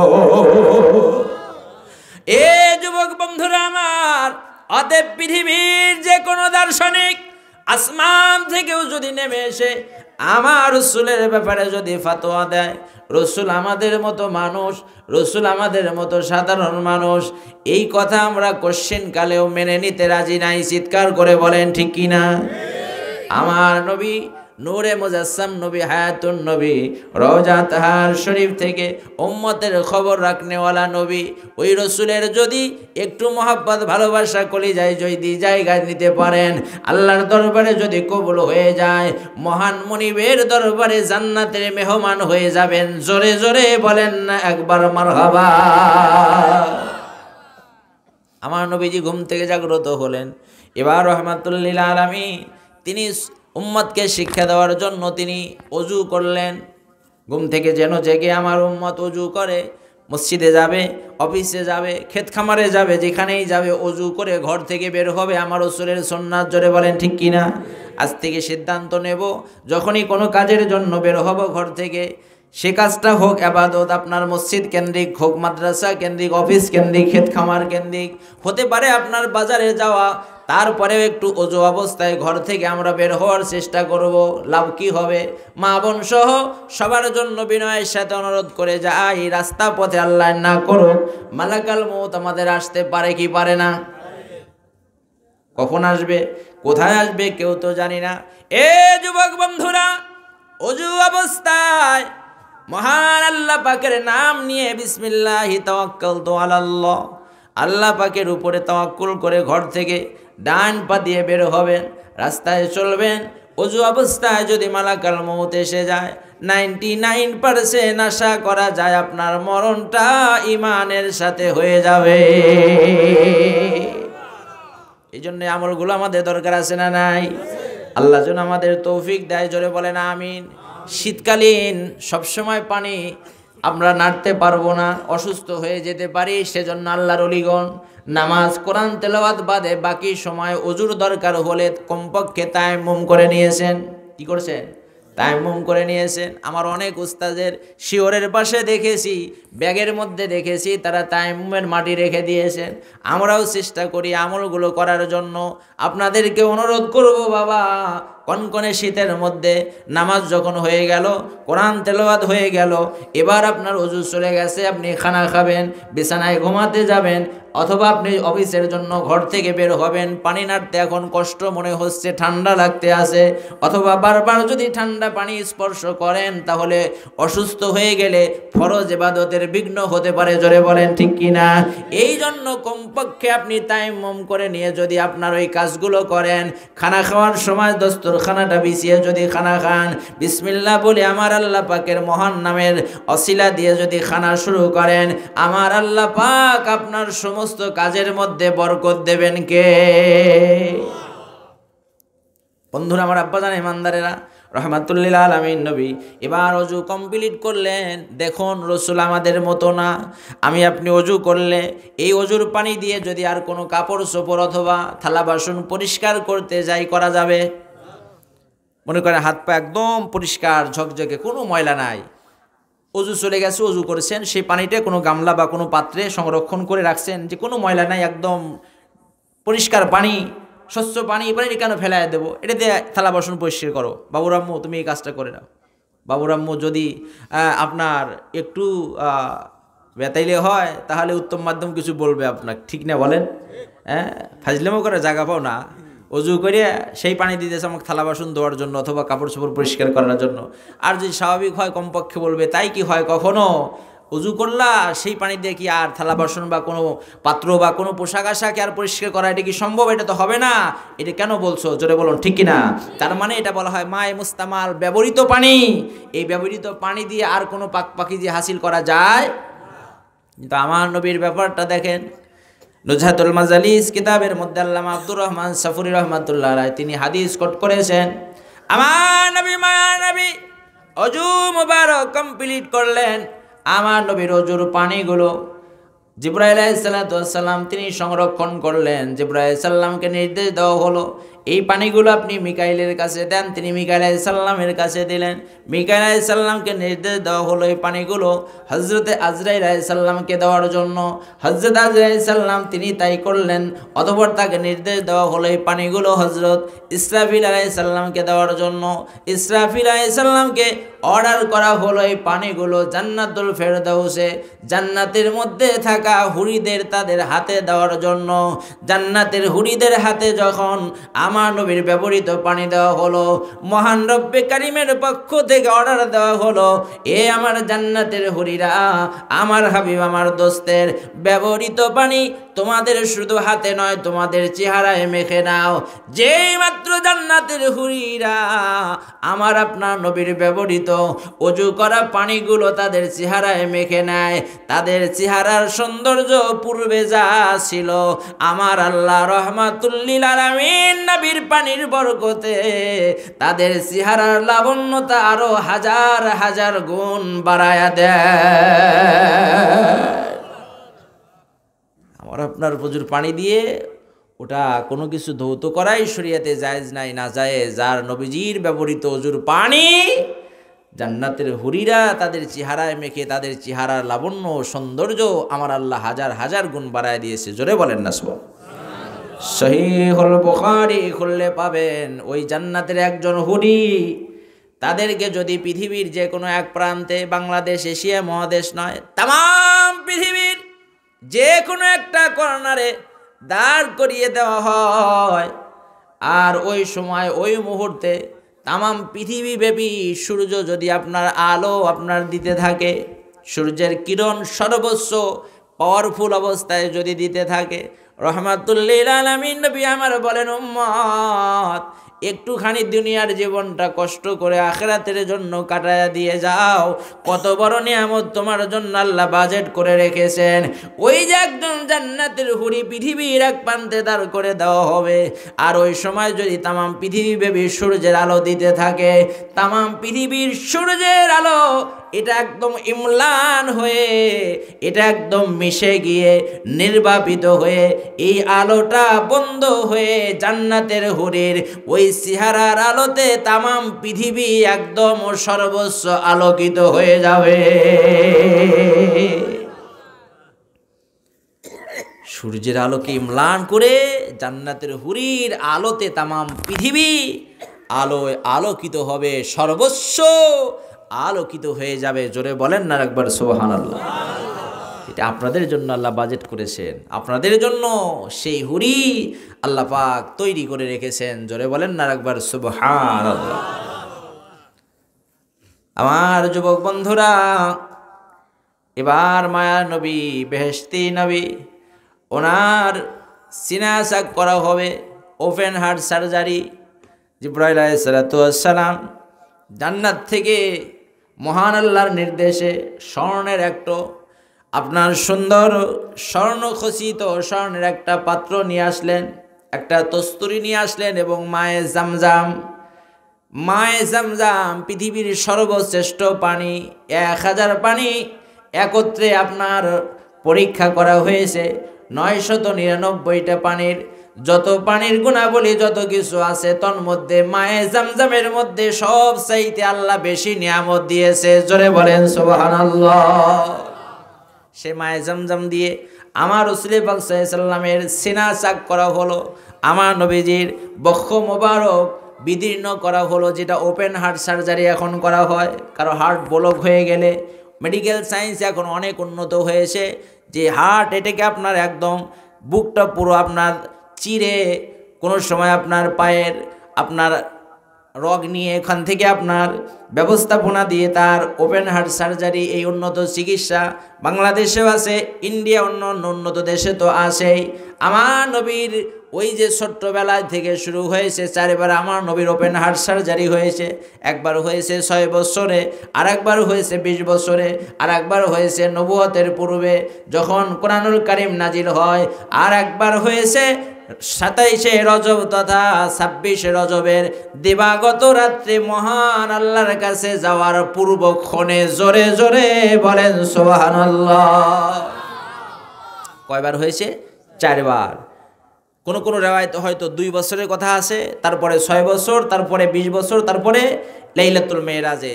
আবার আরেক বর্ণনায় আসছে 6 বছর, 20 বছর নবুয়তের পূর্বে, আর হচ্ছে লাইলাতুল মেরাজে। সময় যেটাই হোক 4 বার হয়েছে, এটা আপনার এর মধ্যে কোনো সন্দেহ নাই। সর্বপ্রথম যখন 6 বছর বয়সে হয়, রাসূল কারীম সাল্লাল্লাহু আলাইহি সাল্লাম মা হালিমাতুস সাদিয়া রাদিয়াল্লাহু তাআলা আনহার বাড়িতে, ওখান থেকে আপনার যখন তিনি কি করেন, তার সহপাঠী দুধবাইয়ের সাথে মাঠে গিয়েছেন, মাঠে ময়দানে গিয়েছেন, সেই সময় রাসূল পাক সাল্লাল্লাহু আলাইহি সাল্লাম বলেন, হঠাৎ করে দুইজন আগন্তুক আসলো, এসে আমাকে একটা পাথরের উপরে শোয়াই দিলেন। শোয়ানোর পর অতঃপর আমার বুকটাকে চিরে দুভাগ করে ফেললেন, ভিতর থেকে যা টেনে বের করে যা করার করলেন, পরে আবার মিলাই দিলেন। মুহূর্তের মধ্যে আমি স্বাভাবিক হয়ে গেলাম। মা হালিমাতুস সাদিয়া রাদিয়াল্লাহু তাআলা আনহা সংবাদ পেয়ে দৌড়ে আসছে, হায় হায় সর্বনাশ, আমার কলিজার টুকরা মুহাম্মদ সাল্লাল্লাহু আলাইহি সাল্লাম, তার এরকম পরিস্থিতি, এরকম পাথরের উপরে শোয়ে তার বুক আপনার দ্বিখণ্ডিত করে ফেলেছে, দুভাগ করে ফেলেছে, না জানি কত সর্বনাশ হয়ে গেল। রহমাতুল্লিল আলামিনকে এসে আম্মাজান বলেন, মা হালিমাতুস সাদিয়া রাদিয়াল্লাহু তাআলা আনহা, বাবা কি হয়েছে তোমার? কয়, মা তেমন কিছু বলতে পারি না, দুজন ব্যক্তি আসলেন, এসে আমাকে পাথরে শোয়া, তারপরে আমার বুকটা চিরলেন, এই পর্যন্ত জানি, তারপরে আর কিছু বলতে পারি না। এরপরে আবার পূর্বের ন্যায় স্বাভাবিক হয়ে গেছে। তবে মা আগে যা ছিল তার সেইতে এখন কিছু ব্যতিক্রম। আমি আগে যখন নিচে তাকাইতাম শুধু জমিনের গাছপালা যা কিছু আছে এই দেখতাম, কিন্তু এখন যখন তাকাই শুধু জমিন নয়, জমিনের নিচে 7 তবক জমিন, সেখানে কি আছে সেটাও এখন আমি দেখতে পাই। রাসূল কারীম সাল্লাল্লাহু আলাইহি সাল্লাম বলেন, শুধু এখানেই নয়, আমি যখন আসমানের দিকে তাকাই, আগে তাকাইলে শুধু নীল আকাশটাই দেখতাম, এখন শুধু আসমান নয়, প্রথম আসমান, দ্বিতীয়, তৃতীয়, চতুর্থ, পঞ্চম, ষষ্ঠ, সপ্তম আসমান ভেদ করে আল্লাহ পাকের আরশে আজিমের খুঁটি পর্যন্ত আমি দেখতে পাই। জোরে বলেন না সুবহানাল্লাহ। আমার রসুলকে বলো, রসুল আমাদের মতো। সম্মানিত হাজিরিন, রাসূল কারীম সাল্লাল্লাহু আলাইহি ওয়াসাল্লাম ওনার ওপেন হার্ট সার্জারি হয়ে গেল, মায়ে জামজাম দিয়ে ধৌত করা হলো। অতঃপর রাসূল কারীম সাল্লাল্লাহু আলাইহি ওয়াসাল্লাম সেখান থেকে তিনি বোরাকে আরোহণ করলেন। বোরাকে ওঠার সময় বোরাকের অনেক আকুতি মিনতি ছিল, সে কথা আর বলার সময় নাই, অনেক লম্বা হয়ে যাচ্ছে। রাসূল পাক সাল্লাল্লাহু আলাইহি ওয়াসাল্লাম বোরাকে আরোহণ করলেন, সেখান থেকে এক টানে নয়, মাঝখানে কয়েকটা টপিস হয়েছে। টপিস হয়েছে 3 বার। কয়বার বলেন? 3 বার টপিস হয়েছে, 3 বার অবতরণ করেছেন। প্রথম টপিস হয়েছে ইয়াসরিব। কোথায় বলেন? প্রথম টপিসের জায়গার নাম কি বলেন? ইয়াসরিব। ইয়াসরিব কোথাকার নাম কেউ বলতে পারেন? এই ছোট্ট মনিরা, ইসলাম শিক্ষায় অবশ্যই তো অন্ততপক্ষে মাদ্রাসায় না পড়লে ইসলাম শিক্ষায় হাই স্কুল, আপনার প্রাইমারি সেকশনেও তো এগুলো আছে না? ইয়াসরিব মদিনাতুল মুনাওয়ারার পূর্ব নাম কি বলেন? ইয়াসরিব। মদিনার পূর্ব নাম কি? ইয়াসরিব। মদিনা তো হইছে আমার রসুলের কদমে, জোরে বলেন ঠিক কিনা? মদিনার পরিচিতি হইছে আমার রসুলের কদমের ওসিলায়। মদিনা শহর কেউ জানতো না, ওটা ইয়াসরিব পুরাতন শহর ছিল, রসুলের কদমে ওটা মদিনাতুল মুনাওয়ারা সোনার মদিনায় পরিণত হয়ে গেছে। জোরে বলেন না সুবহানাল্লাহ। আমরাও যদি সেই রসুলের আদর্শে আদর্শবান হতে পারি যোধপাড়ায় প্রত্যন্ত অঞ্চলে আমার জন্ম, আমার রসুলের আদর্শে আদর্শবান হলে আমার পরিস্থিতি তামাম পৃথিবীব্যাপী হয়ে যাবে। জোরে বলেন ঠিক কিনা? এই দিনেওয়ালা কে? জোরে বলেন কে? রাসূল কারীম সাল্লাল্লাহু আলাইহি ওয়াসাল্লাম বোরাকে আরোহণ করলেন। প্রথম টপিস হলো কোথায়? ইয়াসরিব। কোথায় বলেন?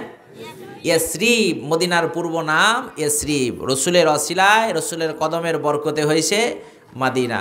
এই জন্য আমরা রসুল প্রেমিক, রসুলের মহব্বত ভালোবাসার মানুষ, তারা নাতের মধ্যে দিয়ে, গজলের মধ্যে দিয়ে আমার রসুলের সেই তাবারক বরকতের কথাগুলো বলে। জোরে বলেন ঠিক কিনা? সোনার মদিনা আমার প্রাণের মদিনা, সব ভুলিব কিন্তু তোমায় ভুলতে পারি না, সব ভুলিব কিন্তু তোমায় ভুলতে পারি না। বলেন, সোনার মদিনা আমার প্রাণের মদিনা, সব ভুলিব কিন্তু তোমায়, বলেন সবাই, সব ভুলিব কিন্তু তোমায়, জান্নাতের বাগান তোমায় নবী বলেছেন, খাকে শিফার অধিকারী তোমায় করেছেন, জান্নাতের বাগান তোমায় নবী বলেছেন, খাকে শিপার অধিকারী তোমায় করেছেন, কেন তোমার শানে তোমার মাঝে শুয়ে আসে শাহে মদিনা। সব ভুলিব কিন্তু তোমায় ভুলতে পারি না, সোনার মদিনা আমার প্রাণের মদিনা। সব ভুলিব ইসরিব নামের তুমি ছিলে অকল্যাণের দেশ, বড়ই মারাত্মক যে ছিল তোমার পরিবেশ। ইসরিব নামের তুমি ছিলে অকল্যাণের দেশ, বড়ই মারাত্মক যে ছিল তোমার পরিবেশ। আরে নবীর ছোঁয়া পেয়ে তুমি শাহে মদিনা, নবীর ছোঁয়া পেয়ে তুমি শাহে মদিনা।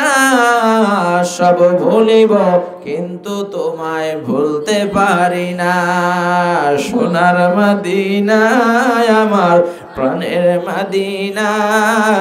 সব ভুলিব কিন্তু তোমায়, সোনার মদিনা আমার প্রাণের মদিনা। সব ভুলিব কিন্তু তোমায়, সব ভুলিব কিন্তু তোমায়। আল্লাহ আমাদের সবাইকে একটিবারের জন্য হলেও মদিনা মুনওয়ারার সবুজ গম্বুজ যেন স্বচক্ষে চর্ম চোখে সামনে যেন দেখার তৌফিক দেয়। জোরে জোরে বলেন আমিন। যুবক বন্ধুরা, কুয়াকাটায় গিয়েছেন, কক্সবাজার গিয়েছেন, আরও বিভিন্ন স্মৃতিপট বিভিন্ন দর্শনীয় বাংলাদেশের জমিনে রয়েছে, সেখানে গিয়েছেন। কেউ বা ইন্ডিয়ায় বিভিন্ন দর্শনীয় জায়গায় গিয়েছে। একটাবার মনে মনে নিয়ত করেন, আল্লাহ জীবনে অনেক নিয়ামত রাজি দেখাইলেন, একটাবার মদিনা মুনওয়ারার বেহেশতি স্মৃতি আমারে দেখাইও। কলিজা ভরা এত তৃপ্তি এত ভালোবাসা কলিজার মধ্যে চলে আসবে, যেই মদিনা মুনওয়ারার এত আকর্ষণ আমার আল্লাহ রেখে দিয়েছেন, যার কারণে ইমাম মালিক রহমাতুল্লাহ আলাইহি আল্লাহর কাছে দোয়া করেছিলেন, আল্লাহ আমার যখন মরণ দিবা মদিনার মাটিতে মরণ দিও, কিয়ামত পর্যন্ত সবুজ গম্বুজের পাশে যেন আমি কবরে থাকতে পারি। আল্লাহ তার মরণটা মদিনা বাউন্ডারিতে দিয়েছিলেন, তার কবরটা জান্নাতুল বাকিয়া কবরস্থানে কবর হয়েছে। জোরে বলেন আল্লাহু আকবার। প্রথম টপিস হলো ইয়াসরিব, সেখানে আমার নবী অবতরণ করলেন, 2 রাকাত নামাজ পড়লেন। দ্বিতীয় টপিস আপনার সিনাই পর্বত, যেখানে মুসা আলাইহিস সালাম আল্লাহর সঙ্গে কথা বলেছেন। তৃতীয় টপিস হলো বাইতুল্লাহ, যেখানে ঈসা আলাইহিস সালামের জন্ম। জোরে বলেন আল্লাহু আকবার। সেখান থেকে এক টানে চলে গেলেন বাইতুল মুকাদ্দাস, মসজিদুল আকসা, যেটা আজকে ইহুদিরা সিনেমিনি খেলতে আসে। এ যুবক বন্ধুরা আমার, মুসলমান আমরা, রসুলের উম্মত আমরা বিজাতীয় সমস্ত কালচার পরিহার করব, বিজাতীয় সমস্ত অপসংস্কৃতিকে সবকে আমরা পদদলিত করে রসুলের আদর্শকে যদি আমরা গলায় নিয়ে আমরা জীবনে যদি আমাদের জীবনটা যদি অতিবাহিত করতে পারি, তামাম পৃথিবীর সমস্ত বিজাতীয় ইহুদি খ্রিস্টানেরা অবশ্যই তারা পরাজয় হতে বাধ্য হবে। জোরে বলেন ঠিক কিনা? আল্লাহ আমাদের সেই হিম্মত সেই তৌফিক দান করেন। জোরে বলেন আমিন। রহমাতুল্লিল আলামিন নবী আমার বাইতুল মুকাদ্দাসে চলে গেলেন। বাইতুল মুকাদ্দাসে উপস্থিত হয়ে আমার নবী দেখেন লক্ষাধিক পয়গম্বর আলাইহিস সালাম তারা কাতারবন্দি হয়ে অপেক্ষায় আছে। জোরে বলেন আল্লাহু আকবার। জিবরাইল আমার নবীকে বলেন, ইয়া রাসূলুল্লাহ, ইয়া হাবিবাল্লাহ, দেখেন না কত রহমতের মায়ার নবীগণ পয়গম্বরগণ দাঁড়িয়ে আছেন। এখন নামাজ হবে, জামাত হবে, আমার রসুলের জন্য ইমামের মুসাল্লাটা ফাঁকা আছে, কিন্তু আমার রসুল কখনো নিজের মর্যাদা, নিজের পদমর্যাদা, নিজের সম্মান, নিজের আসন কখনো তিনি চান নাই, কখনো তিনি লালায়িত ছিলেন না। আমার নবীও কাতারের মধ্যে দাঁড়িয়ে যান। জিবরাইল বলেন, ইয়া রাসূলুল্লাহ, লক্ষাধিক পয়গম্বর কাতারবন্দি হয়ে দাঁড়ানো, সামনে ইমামের মুসাল্লা ফাঁকা, হুজুর আপনি কেন কাতারে দাঁড়িয়েছেন? ইয়া রাসূলুল্লাহ, ইয়া হাবিবাল্লাহ হুজুর, হুজুর সবাই আজকে অপেক্ষায় আছে, আজকে 2 রাকাত নামাজ তামাম নবী রাসূল আপনার পিছনে ইক্তেদা করে পড়বে। আমার নবী ইমামতি করলেন, ইমামের মুসাল্লায় গেলেন। এই জন্য আমার রাসূলের একটা মহান লকব ইমামুল মুরসালিন।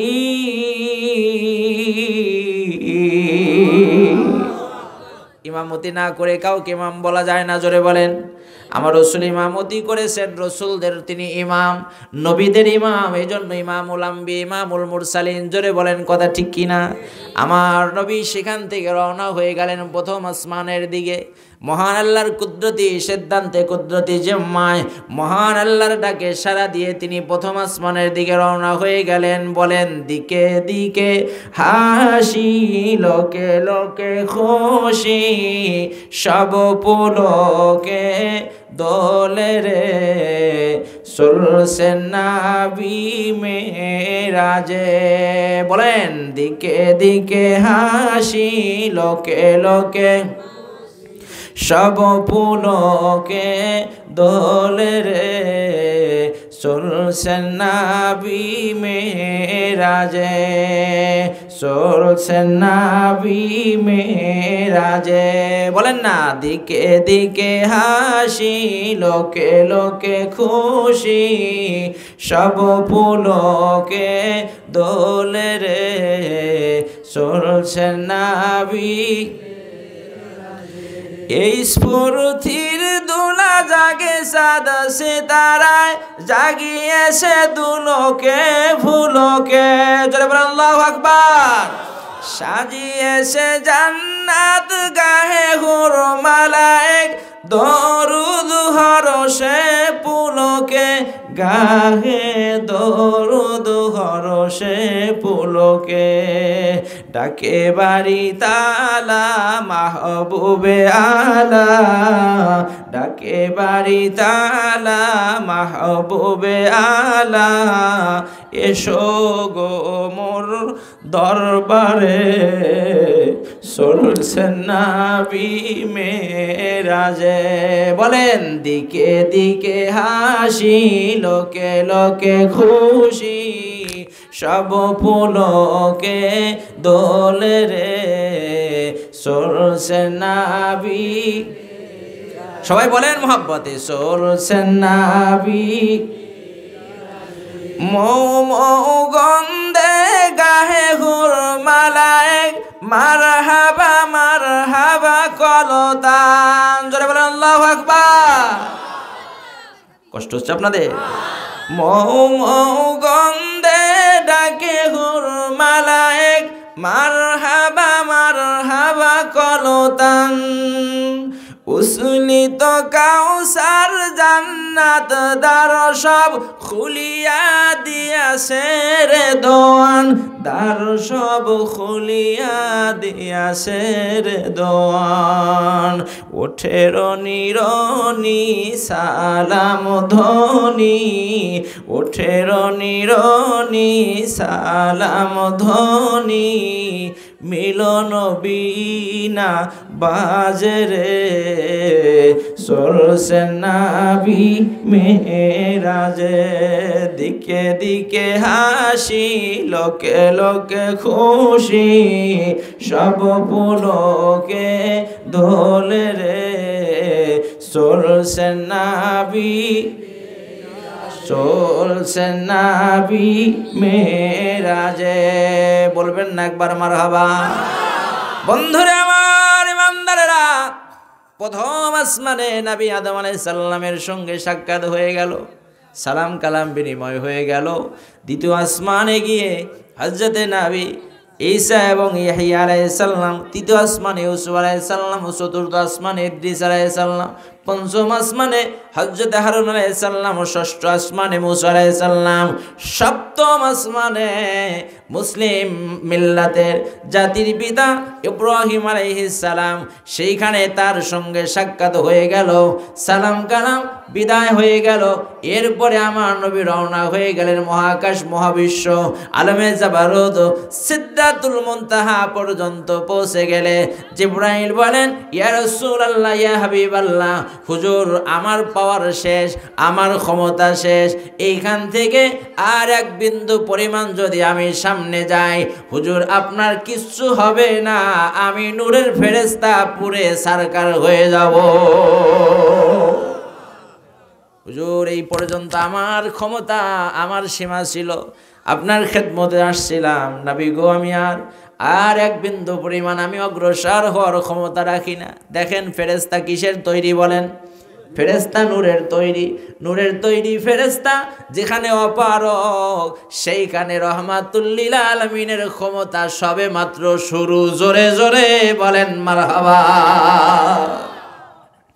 তবে জিবরাইল যখন তিনি স্যালেন্ডার করলেন, আমার নবী বলেন ভাই জিবরাইল বাইতুল্লাহ থেকে শুরু করে 3টে টপিস দিয়ে আসলা ইয়াসরিব, সিনাই পাহাড়, তারপরে বাইতুল্লাহ, এরপরে বাইতুল মুকাদ্দাস, এরপরে নিয়ে আসলা 7ম আসমান পেরিয়ে। এ জিবরাইল এখন তুমি অপারগতা প্রকাশ করছো, তবে যদি তোমার কিছু চাওয়া পাওয়ার থাকে একান্ত বলো, মহান রব্বে কারিমের কাছে আজকে আমার গোপন কথা হবে। বন্ধুরে একান্ত আলাপ হবে আমার সঙ্গে মহান আল্লাহর। জোরে বলেন আল্লাহু আকবার। এ জিবরাইল এই শুভ লগ্নে, এই শুভক্ষণে যদি তোমার কোনো কিছু চাওয়া পাওয়ার থাকে তুমি বলতে পারো। জিবরাইল বলে ইয়া রাসূলুল্লাহ এমন একটা সুযোগ আর কেমনে হাতছাড়া করি গো মায়ার নবী, দয়া নবী, আপনার কাছে মিনতি একটাই, আপনার কাছে আরজু করি, ইয়া রাহমাতাল লিল আলামিন, মহান আল্লাহর কাছে যখন একান্ত কথা হবে ওই সময়ে আপনি আমার পক্ষ থেকে একটা দরখাস্ত মঞ্জুর করবেন। আল্লাহ আমাকে 600 নূরের পাখা ডানা দান করেছেন, এই 600 ডানাগুলো কিয়ামতের ময়দানে আপনার গুনাহগার উম্মতের জন্য, যারা গুনাহের কারণে যারা জাহান্নামী হয়ে যাওয়ার উপক্রম হয়ে যাবে, পুলসিরাত বড় কঠিন হবে, পার হওয়া ওদের জন্য বড় দুঃসাধ্য হয়ে যাবে, আমার এই 600 ডানা আমার আল্লাহ যদি আপনার ওই উম্মতের জন্য পুলসিরাতের ময়দানে যদি বিছায়া দিয়ে আপনার উম্মতকে পার করার একটা সুবর্ণ সুযোগ করে দেয়, আমি জিবরাইল আমার জীবনের সব কিছুকে আমি ধন্য মনে করব। কারণ জিবরাইল জানে, তাই খুশি তো উনি খুশি। জোরে বলে জিবরাইল জানে বন্ধু খুশি তো রব খুশি, কাজেই আর বন্ধু খুশি হবে তার উম্মত যদি নাজাত পেয়ে যায়। জোরে বলেন কথা ঠিক কিনা? আমার ভাই জানাব বাজান ইমানদারের আসেন, রাত্র অনেক হয়ে গেল। যুবক বন্ধুরা রে, আপনাদের মহব্বত, ভালোবাসা, আন্তরিকতা আমি আপনাদের প্রশংসা করে শেষ করতে পারবো না। যেভাবে বসে আছেন রাত্র শেষ করে দিলেও আপনারা চুম্বুকের মতোই বসে থাকবেন। জোরে বলেন আল্লাহ যেন রসুলের মহব্বত ভালোবাসা আমাদের সকলের কলিজায় দান করে। জোরে বলেন আমিন। দিনের মহব্বত যেন আল্লাহ আমাদের সকলের সিনায় দান করে। জোরে বলেন আমিন। যুবক বন্ধুরা আমার, পর্দার অন্তরে মায়েরা বোনেরা, আলোচনা ফিনিশিংয়ে নিয়ে আসবো। আসুন আপনাদের খেদমতে আমি বলতে চাই, আল্লাহ রাব্বুল আলামিন আমাদেরকে সেই নবীর উম্মত করেছেন যেই নবীকে আল্লাহর আজিমে ডেকে নিয়ে একান্ত আলাপ করেছেন, একান্ত কথা বলেছেন। আমার নবীকে ওই আরশে আজিমে নিয়ে বিস্তারিত কথা বলার আর সুযোগ নাই, শুধু মূল কথাটা এখন শেষেরটা বলে দিয়ে যায়। আমার আল্লাহ পাক আমার নবীকে 50 ওয়াক্ত নামাজ হাদিয়া দিয়ে আমার নবীকে পাঠিয়ে দিলেন। মাঝখানে কি কথা হলো, কি আলাপ হলো, গোপন কি পরামর্শ হলো জানা দরকার আছে না নাই? আসেন, আল্লাহ তৌফিক দান করলে আসতেই আসি মাঝে মধ্যে আপনাদের খেদমতে। আল্লাহ তৌফিক দান করলে পুরো মাস লাইলাতুল মেরাজ, শবে মেরাজ তথা রজব মাসের গুরুত্ব তাৎপর্যের আলোচনা হবে। জোরে বলেন ইনশাআল্লাহ। আমার নবী 50 ওয়াক্ত নামাজ নিয়ে খুশি হয়ে আনন্দে আনন্দলিত হয়ে রওনা হয়ে আসলেন। মুসা আলাইহিস সালামের সঙ্গে 6ষ্ঠ আসমানে দেখা হয়ে গেল।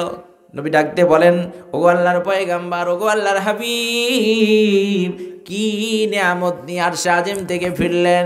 কয় বলবেন না, আনন্দের শেষ নাই আমার উম্মতের জন্য 50 ওয়াক্ত নামাজ আল্লাহ উপহার দিয়েছে। আমার নবী খুশিতে একদম আনন্দিত, আনন্দে আনন্দলিত। মুসা আলাইহিস সালাম বলেন, নবী গো আপনি তো সর্বশ্রেষ্ঠ সর্বোত্তম বিনয়ের মানুষ, কাজেই একটুতেই আপনি আনন্দে আনন্দলিত হয়ে যান, খুশিতে যার পর নাই। কিন্তু আমার অভিজ্ঞতা আছে আমার উম্মতদের ব্যাপার নিয়ে, 50 ওয়াক্ত এ 10 ওয়াক্ত আদায় করবে কিনা সন্দেহ আছে, কাজে এটা সম্ভব হবে না, একটু আল্লাহর কাছে ফিরে যান, গিয়ে একটু কমায় নিয়ে আসে। আমার নবী কয় তা কি হয়, আল্লাহ পাক দিয়েছেন, বেশি হলেই তো ভালো, ঠিক না? বেশি হলেই তো ভালো। কিছু মানুষ আমরা আছি যত কম পড়া যায়, জুমার দিন 2 রাকাত পড়ে, কি আছে না নাই?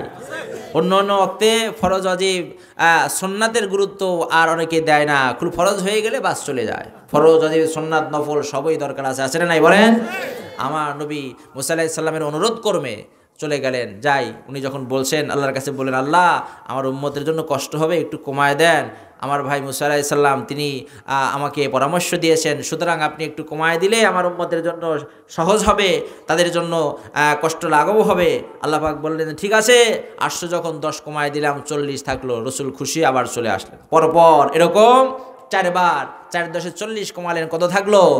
10। মুসা আলাইহিস সালাম বলেন এখনো হবে না, আরেকবার যান। কয় 10 করে কমাই দিয়ে আছে, আপনার কথা শুনে যায় আরেকবার কমাই দিলে তো এক ওয়াক্তও থাকবে না, খালি হাতে নিয়ে আমি যাবো আমার উম্মতের জন্য, কিনে যাব আমি? কয় না, যান। আল্লাহ পাক তিনি মহান হিকমতওয়ালা, তিনি মহান জ্ঞানী। আল্লাহ পাক তিনি জানেন কিভাবে আপনাকেও খুশি করবেন, উম্মতকেও বাঁচাবেন, আপনার উম্মতকে সর্বাগ্রে কিভাবে জান্নাতে পৌঁছাবেন, এই হিকমত এই জ্ঞান মহান রব্বে কারিমের আছে। জোরে বলেন না সুবহানাল্লাহ। নবী আবার গেলেন, আল্লাহ পাকের কাছে গেছেন, আল্লাহ 10 করে কমায় দিয়েছেন, আবার আসছি, আমার উম্মতের কষ্ট হবে, আর একটু কমায় দেন। যুবক বন্ধুরা আমার, আমার আল্লাহ রাব্বুল আলামিন আমার আপনার নবীকে সান্ত্বনার বাণী দিয়ে দিলেন, বন্ধুরে যাও, 10 10 করে 4 বার কমায় দিয়েছি, ভয় পেও না, এবারও বুঝি সব কমায় দেব না। 10 থেকে 5 কমায় দিলাম, কত থাকলো? 45 কমে গেল, 5 রয়ে গেল। বন্ধুরে তোমার জন্য আমি যেটা প্রথমে ডিক্লার দিয়েছিলাম 50 ওয়াক্ত, তোমার উম্মতের কষ্ট হবে বলে বারবার উম্মতের মায়ায় পড়ে, উম্মতের দরদি হয়ে, উম্মতের হিতাকাঙ্ক্ষী হয়ে 6ষ্ঠ আসমান থেকে ফিরে আসো, আবার যাও, ফিরে আসো, আবার যাও। বন্ধু আমার পক্ষ থেকে ডিক্লার ছিল 50 ওয়াক্ত, উম্মতের মায়ায় তুমি কমাইতে কমাইতে 45 কমায় নিলে। বন্ধুরে আমি আল্লাহ পাক যেটা ঘোষণা করি সেটাকে আর আমি কখনো কমাই না। তোমার উম্মত যদি আজ থেকে নিয়ে 5 ওয়াক্ত নামাজ যদি যথাযথভাবে কমপ্লিট করতে পারে, আমার ঘোষণাকৃত 50 ওয়াক্তের সওয়াব কিয়ামত পর্যন্ত তোমার উম্মতের নামায় আমলে দেব। নারায়ে তাকবীর। কত বড় নিয়ামত আল্লাহ আমাদের জন্য মিলায় দিয়েছে, রহমাতুল লিল আলামিন নবীজির ওসিলায়। জোরে বলেন না সুবহানাল্লাহ।